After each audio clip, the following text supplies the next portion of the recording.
ನಮಸ್ಕಾರ ವೀಕ್ಷಕರೇ. ಪಶ್ಚಿಮ ಬಂಗಾಳ ಎಲೆಕ್ಷನ್ ಕ್ಲೈಮ್ಯಾಕ್ಸ್ ಹಂತದಲ್ಲಿದೆ. ಇಷ್ಟು ದಿನಗಳ ಕಾಲ ನಡೆಸಿದ ಪ್ರಚಾರ, ಹೋರಾಟ, ಕೂಗಾಟ, ಹಾರಾಟ ಎಲ್ಲವನ್ನೂ ನೋಡಿದ ಜನರು ನಾಳೆ ತಮ್ಮ ತೀರ್ಪನ್ನ ಸೀಕ್ರೆಟ್ ಆಗಿ ಇವಿಎಂ ಒಳಗೆ ಹಾಕ್ತಾ ಇದ್ದಾರೆ. ಈ ಬಾರಿಯ ಎಲೆಕ್ಷನ್ ನಲ್ಲಿ ಹೈಲೈಟ್ ಆಗಿದ್ದೆ ಸೆಕ್ಯೂರಿಟಿ. ಈಗ ಎರಡನೇ ಹಂತದ ವೋಟಿಂಗು ಮುನ್ನ ಸಿಂಗಂ ಅಂತ ಹೆಸರು ಮಾಡಿರೋ ಖಡಕ್ ಇನ್ಸ್ಪೆಕ್ಟರ್ ಒಬ್ರು ಬಂಗಾಳ ಅಖಾಡಕ್ಕೆ ಎಂಟ್ರಿ ಕೊಟ್ಟಿದ್ದಾರೆ. ಅವರನ್ನ ಕರೆಸಿದ ಕಾರಣ ನೋಡ್ತಾ ಹೋದ್ರೆ ಬಂಗಾಳದ ಇನ್ನೊಂದು ಕರಾಳ ಅಧ್ಯಾಯ ಓಪನ್ ಆಗ್ತಾ ಹೋಗುತ್ತೆ.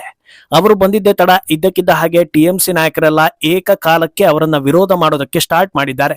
ಹಾಗಿದ್ರೆ ಆ ಅಧಿಕಾರಿ ಯಾರು, ಅವರಿಂದ ಯಾರಿಗೆ ಭಯ ಆಗ್ತಾ ಇದೆ, ಇದೆಲ್ಲವನ್ನ ಒನ್ ಬೈ ಒನ್ ವಿವರಿಸ್ತಾ ಹೋಗ್ತೀವಿ. ಅದರ ಜೊತೆಗೆ ಬಂಗಾಳದ ಇತರೆ ಅಪ್ಡೇಟ್ಸ್ ಗಳನ್ನು ಕೂಡ ಕೊಡ್ತೀವಿ. ಈ ವಿಡಿಯೋವನ್ನ ತಪ್ಪದೆ ಕೊನೆ ತನಕ ನೋಡಿ. ಅದಕ್ಕೂ ಮುನ್ನ ಮೀಡಿಯಾ ಮಾನ್ಸ್ಟರ್ ಚಾನೆಲ್ ಅನ್ನ ತಪ್ಪದೆ ಸಬ್ಸ್ಕ್ರೈಬ್ ಮಾಡಿ. ಎಸ್, ಸಂವಿಧಾನ, ಕಾನೂನು, ಕೇಂದ್ರ ಸರ್ಕಾರ ಹಾಗೂ ಎಲೆಕ್ಷನ್ ಕಮಿಷನ್ ಎಲ್ಲರನ್ನೂ ಎದುರು ಹಾಕಿಕೊಂಡು ಬಂಗಾಳಕ್ಕೆ ನಾನೇ ದೊರೆ ಅನ್ನೋ ರೀತಿ ಮಮತಾ ಬ್ಯಾನರ್ಜಿ ಹೆಜ್ಜೆ ಇಟ್ಟಿದ್ರು. ಆದ್ರೆ ನಾವ ನೋಡೇ ಬಿಡೋಣ ಅಂತ ಮಮತಾ ಯಾರ್ಯಾರನ್ನೆಲ್ಲ ಅನಾವಶ್ಯಕವಾಗಿ ಕೆಣಕಿದ್ರೋ ಅವರೆಲ್ಲರೂ ತಿರುಗಿ ಬಿದ್ರು. ಡ್ರಾಮಾ ಮಾಡಿ ಯೂಸ್ ಇಲ್ಲ, ಗಲಾಟೆ ಮಾಡಿ ಪ್ರಯೋಜನ ಇಲ್ಲ, ಗಲಾಟೆ ಮಾಡಿಸೋದಕ್ಕೂ ಆಗ್ತಾ ಇಲ್ಲ.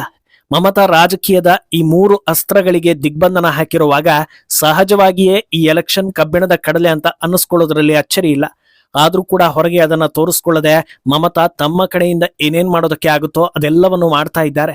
ಆದ್ರೆ ಮೊದಲ ಹಂತದ ವೋಟಿಂಗ್ ನಂತರ ಇದ್ದಕ್ಕಿದ್ದ ಹಾಗೆ ಜನರನ್ನ ಹೆದರಿಸೋ ಬೆದರಿಸೋ ಕೆಲಸಗಳು ಜಾಸ್ತಿ ಆಗೋದಕ್ಕೆ ಶುರುವಾಯಿತು. ಅದರ ಬೆನ್ನಲ್ಲೇ ಬಂಗಾಳ ಅಖಾಡಕ್ಕೆ ಎಂಟ್ರಿ ಕೊಟ್ಟಿದ್ದು ಯುಪಿ ಸಿಂಗಂ ಖ್ಯಾತಿಯ encounter specialist Ajay Pal Sharma. TMC ಗೂಂಡಾಗಳ ಕೈವಶದಲ್ಲಿದ್ದ ಬಂಗಾಳವನ್ನ ದೊಡ್ಡ ಮಟ್ಟದಲ್ಲಿ ಸಿಎಪಿಎಫ್ ನಿಯೋಜನೆ ಮಾಡುವ ಮೂಲಕ ಒಂದು ಹಂತದಲ್ಲಿ ನಿರ್ವಹಣೆ ಮಾಡಿದ್ರು. ಆದ್ರೆ ಈಗ ಸವಾಲಾಗ್ತಾ ಇದ್ದಿದ್ದು ಬಂಗಾಳದ ದಕ್ಷಿಣ ಭಾಗ, ಅದರಲ್ಲೂ ದಕ್ಷಿಣ 24 ಪರಗಣ ಭಾಗದಲ್ಲಿ ಕೋಲ್ಕತಾ ಸಮೀಪ ಸುಂದರ್ಬನ್ ಭಾಗದಲ್ಲಿ ಬರೋ ಈ ಪ್ರಾಂತ್ಯ ಬಾಂಗ್ಲಾದೇಶದ ಬಾರ್ಡರ್ ಕೂಡ ಹೌದು. ರಾಜಕೀಯವಾಗಿ ಹೇಳೋದಾದ್ರೆ ಇದು ತೃಣಮೂಲ ಕಾಂಗ್ರೆಸ್ನ ಭದ್ರಕೋಟೆ. ಲೋಕಸಭೆಯ ಮೆಂಬರ್ ಆಗಿರುವ ಮಮತಾ ಬ್ಯಾನರ್ಜಿಯ ಅಳಿಯ ಹಾಗೂ ತೃಣಮೂಲ ಕಾಂಗ್ರೆಸ್ ಪಕ್ಷದ ವಾರಸುದಾರ ಅಭಿಷೇಕ್ ಬ್ಯಾನರ್ಜಿ ಆಯ್ಕೆಯಾಗಿ ಬಂದಿರೋದು ಕೂಡ ಇದೇ ಭಾಗದಿಂದ. ಇಲ್ಲಿ ಟಿಎಂಸಿ ಎಷ್ಟು ಪವರ್ಫುಲ್ ಆಗಿದೆ ಅಂದ್ರೆ 2021ರ ರಿಸಲ್ಟ್ ನಲ್ಲಿ ಈ ಭಾಗದಲ್ಲಿ ಬರೋ 31 ವಿಧಾನಸಭಾ ಕ್ಷೇತ್ರಗಳನ್ನ ಸಂಪೂರ್ಣವಾಗಿ ಜಯಿಸಿದ್ರು. 2024ರ ಲೋಕಸಭಾ ಚುನಾವಣೆಯಲ್ಲಿ ಈ ಭಾಗದ ಎಲ್ಲಾ 5 ಸೀಟ್ಗಳು ಟಿಎಂಸಿ ಪಾಲಾಗಿತ್ತು. ಸರಿ, ಒಂದೊಂದು ರಾಜ್ಯದಲ್ಲೂ ಕೆಲವೊಂದು ಪ್ರಾಂತ್ಯಗಳಲ್ಲಿ ಕೆಲವರು ಪವರ್ಫುಲ್ ಆಗಿರ್ತಾರೆ. ಸದ್ಯದ ಮಟ್ಟಿಗೆ ಗುಜರಾತ್, ಬಿಹಾರ ಇವೆಲ್ಲವೂ ಬಿಜೆಪಿ ಭದ್ರಕೋಟೆ ಆಗಿದೆಯಲ್ಲ, ಹಾಗೆ ಕೂಡ ಇದು ಅಂತ ಅಂದ್ಕೊಳ್ಬಹುದಿತ್ತು. ಆದ್ರೆ ಇಲ್ಲಿ ಟಿಎಂಸಿ ಗೆಲ್ತಾ ಇರೋದಕ್ಕೆ ಬೇರೆ ರೀತಿಯದ್ದೇ ಕಾರಣಗಳು ಇರೋದೇ ಈಗ ಅಜಯ್ ಪಾಲ್ ಶರ್ಮಾರನ್ನ ಕರೆಸೋದಕ್ಕೆ ದಾರಿ ಮಾಡಿಕೊಟ್ಟಿದ್ದು. ದಾಖಲೆಗಳ ಪ್ರಕಾರ ಅತ್ಯಂತ ದೊಡ್ಡ ಮಟ್ಟದಲ್ಲಿ ಬೂತ್ ಕಬ್ಜಾ ಹಾಗೂ ಹಿಂದೂಗಳನ್ನ ಬೆದರಿಸೋ ಕೆಲಸ ಪ್ರತಿ ಎಲೆಕ್ಷನ್ ನಲ್ಲೂ ಇಲ್ಲಿ ನಡೀತಾ ಬಂದಿದೆ. ಮೊನ್ನೆ ಕೂಡ ರಾತ್ರೋರಾತ್ರಿ ಜನರನ್ನ ಬೆದರಿಸೋ ಬಗ್ಗೆ ವರದಿ ಆಗೋದು ಇಲ್ಲ. ಆದ್ರೆ ಈ ಬಾರಿ ಜನರು ಹೆದರದೆ ನೇರವಾಗಿ ಮಾಧ್ಯಮಗಳ ಮುಂದೆ ಬಂದು ಟಿಎಂಸಿ ಗೂಂಡಾಗಳು ಬೆದರಿಕೆ ಹಾಕ್ತಾ ಇದ್ದಾರೆ ಅಂತ ದೂರು ಕೊಟ್ರು. ಕ್ಷಣ ಮಾತ್ರದಲ್ಲಿ ಎಲೆಕ್ಷನ್ ಕಮಿಷನ್ ಈ ಬಾರಿ ಈ ಜಾಗಕ್ಕೆ ಅಜಯ್ ಪಾಲ್ ಶರ್ಮಾರೇ ಸರಿ ಅಂತ ಅವರನ್ನ ಅಲಾಟ್ ಮಾಡ್ತಾರೆ. ಇಲ್ಲಿಗೆ ಹೆಜ್ಜೆ ಇಡೋ ಶರ್ಮಾಗೆ ಸಿಗೋ ಫಸ್ಟ್ ಇನ್ಫಾರ್ಮೇಶನ್ ಇದೆಲ್ಲದರ ಹಿಂದೆ ಒಬ್ಬ ಕ್ರಿಮಿನಲ್ ಇದ್ದಾನೆ ಅನ್ನೋದು. ಆ ಕ್ರಿಮಿನಲ್ ಅಭಿಷೇಕ್ ಬ್ಯಾನರ್ಜಿಯ ಆಪ್ತ ಟಿಎಂಸಿ ನಾಯಕ ಜಹಾಂಗೀರ್ ಖಾನ್. ಈತನೇ ಜನರನ್ನ ಹೆದರಿಸಿ ಗೂಂಡಾಗಿರಿ ಮಾಡ್ತಾ ಇರೋದು ಅನ್ನೋದು ಗೊತ್ತಾಗ್ತಾ ಇದ್ದ ಹಾಗೆ ಆತನಿಗಾಗಿ ತಲಾಶ್ ಶುರುವಾಗುತ್ತೆ. ಆತನ ಮನೆಯನ್ನ ಹುಡುಕಾಡ್ತಾರೆ. ಆದ್ರೆ ಅಲ್ಲಿನ ಜನರು ಯಾರು ಖಾನ್ ಮೇಲಿನ ಭಯದಿಂದ ಮನೆ ತೋರಿಸೋದಕ್ಕೆ ರೆಡಿ ಇರೋದಿಲ್ಲ. ಈ ಹೊತ್ತಲ್ಲಿ ಆತನ ಸಂಬಂಧಿಕರು ಶರ್ಮಾಗೆ ಸಿಗ್ತಾರೆ. ಅವರು ಕೂಡ ಸರಿಯಾದ ಮಾಹಿತಿ ನೀಡದೇ ಇದ್ದಾಗ ಅಸಲಿ ಆಟ ಶುರು ಮಾಡೋ ಶರ್ಮಾ ಖಡಕ್ ವಾರ್ನಿಂಗ್ ಕೊಡ್ತಾರೆ. ಇನ್ ಮುಂದೆ ಯಾವುದೇ ರೀತಿ ಗೂಂಡಾಗಿರಿ ಇಲ್ಲಿ ನಡೀಬಾರ್ದು. ನಿಮ್ಮ ಜಹಾಂಗೀರ್ಗೆ ಹೇಳ್ಬಿಡಿ, ಆಲ್ರೆಡಿ ಸಾಕಷ್ಟು ಕಂಪ್ಲೇಂಟ್ ಆತನ ವಿರುದ್ಧ ಬಂದಿದೆ. ಇನ್ನೊಂದು ಕಂಪ್ಲೇಂಟ್ ಬಂದ್ರು ಅದನ್ನ ನಾವು ಸೀರಿಯಸ್ ಆಗಿ ಪರಿಗಣಿಸ್ತೀವಿ, ಮತ್ತೆ ಯಾವತ್ತೂ ಕಂಪ್ಲೇಂಟ್ ಬಾರದಂತೆ ಮಾಡ್ತೀವಿ.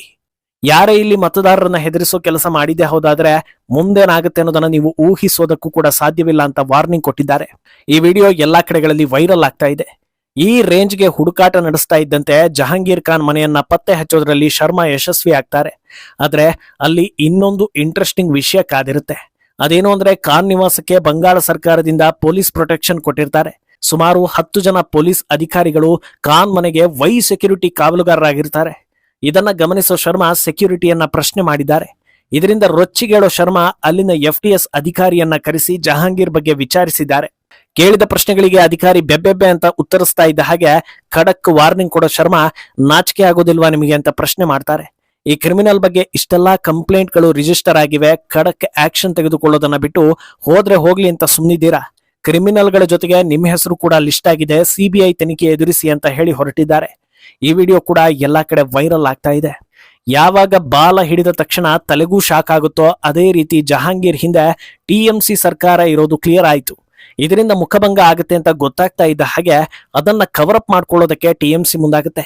ಅಜಯ್ ಪಾಲ್ರನ್ನ ಟಾರ್ಗೆಟ್ ಮಾಡೋ ಎಂಟೈರ್ ಟಿಎಂಸಿ ಅವರ ವಿರುದ್ಧ ಟ್ವೀಟ್ ಮಾಡೋ ಮೂಲಕ ಆಕ್ರೋಶ, ಹತಾಶೆ, ಅಸಮಾಧಾನಗಳನ್ನ ಒಂದೊಂದಾಗಿ ಹೊರ ಹಾಕ್ತಾ ಬರ್ತಾರೆ. ಪ್ರೆಸ್ ಮೀಟ್ ಮಾಡಿ ಅಜಯ್ ಶರ್ಮಾ ವಿರುದ್ಧ ಸಾಲು ಸಾಲು ಆರೋಪಗಳನ್ನ ಮಾಡ್ತಾ ಹೋಗ್ತಾರೆ.